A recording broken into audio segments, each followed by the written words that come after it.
Hello folks, this is Ray Hansen once again from Kidder Advisors with an educational economic update for July 2018. In this month's video, I'll discuss some of the major headlines that influence markets in June. I will also provide insight into what these developments could mean for you as an investor. Please stay tuned at the end of this video for a required disclosure statement. We are now halfway through 2018, and the markets have given us a lot to think about, including increased volatility. If you recall, January brought new record highs for major U.S. markets. Then concerns about interest rate jumps reversed some of the gains. Next, equities began to rebound thanks to positive economic data and corporate earnings before the current trade tension brought volatility back to the markets.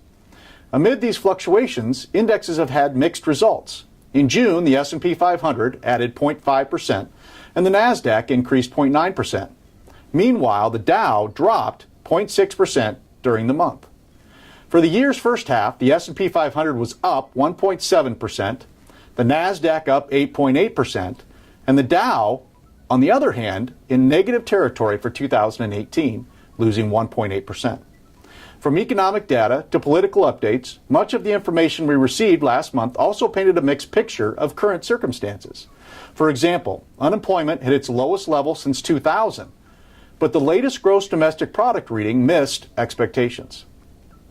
Also on investors' minds last month was the year's second interest rate increase from the Federal Reserve.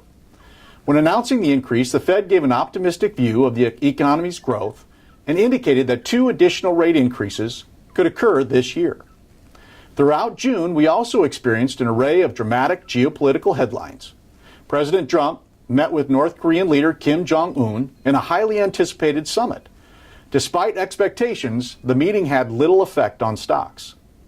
Concerns about a trade war, however, weighed down the markets for much of the month. From Canada to the EU to China, trade tensions between the U.S. and many other countries continue to rise. The U.S. added new tariffs to goods from some of our largest trading partners, and those countries promised their own tariffs in response. While this drama affected individual stocks, markets have remained relatively stable despite the escalating rhetoric. So far, fundamentals have been the true market drivers this year. As we move into the third quarter, trade will be an important detail to monitor. But it's certainly not the only one. In particular, corporate earnings will be key. The most recent data indicates corporate earnings may have grown by 20% in the second quarter. If the results mirror these predictions, such performance would be the second fastest growth since 2010. Currently, the markets feel like they're on a seesaw between strong economic fundamentals and escalating geopolitical tension. Amid this back and forth, we will be searching for balanced perspectives on where the economy truly stands and what may be on the horizon.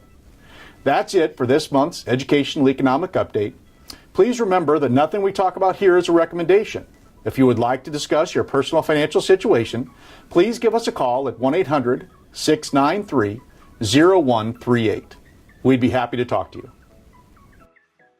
While we believe the information in this report is reliable, we cannot guarantee its accuracy. Opinions expressed are subject to change without notice and are not intended as investment advice or a solicitation for the purchase or sale of any security. Please consult your financial professional before making any investment decision. Investing involves risk, including the potential loss of principal. No investment strategy can guarantee a profit or protect against loss in periods of declining markets. The indices mentioned are unmanaged and cannot be invested into directly. Past performance does not guarantee future results.